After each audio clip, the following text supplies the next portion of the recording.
பூங்காற்று திரும்புமா அடுத்த வர எபிசோடில் பார்த்திங்க அப்படின்னா குமரன் வந்து ரொம்பவே சீரியஸாக இருக்காங்க. குமரனோட லங்ஸில் வந்து பார்த்திங்க அப்படின்னா லங்ஸ் வந்து பாதிச்சிருக்கு, மூச்சு வரது கொஞ்சம் சிரமமாக இருக்குதுன்னு சொல்லிட்டு ஹாஸ்பிட்டலில் வச்சுருக்காங்க.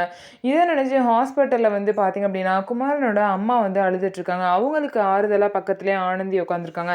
வீட்டில் குமரனோட அப்பாவும் வந்து அழுதுட்ருக்காங்க. குமரன் தான் இந்த குடும்பத்துக்கே ஆணி வேறு, அவனுக்கே அப்படி ஆச்சு, எனக்கு என்ன பண்ணுறதுனே தெரியலன்னு சொல்லிட்டு குமரனோட அப்பா அழுதுட்ருக்காங்க.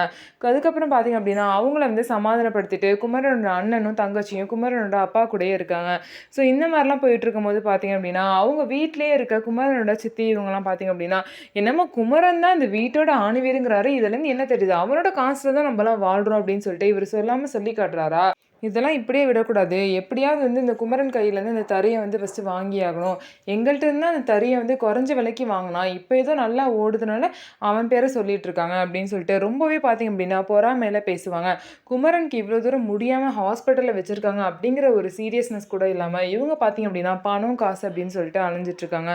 ஸோ இவங்களோட சுயரபலாம் எப்போ வந்து குமரனுக்கு தெரியுமோ, அப்பலாம் அவங்க அந்த வீட்லயே வந்து வச்சிருக்க மாட்டாங்க. ஸோ நம்ம வீடியோ உங்களுக்கு பிடிச்சிருந்தா நம்ம வீடியோவை லைக் பண்ணிக்கோங்க. மறக்காம நம்மளோட சேனலை சப்ஸ்கிரைப் பண்ணிட்டு பாருங்க.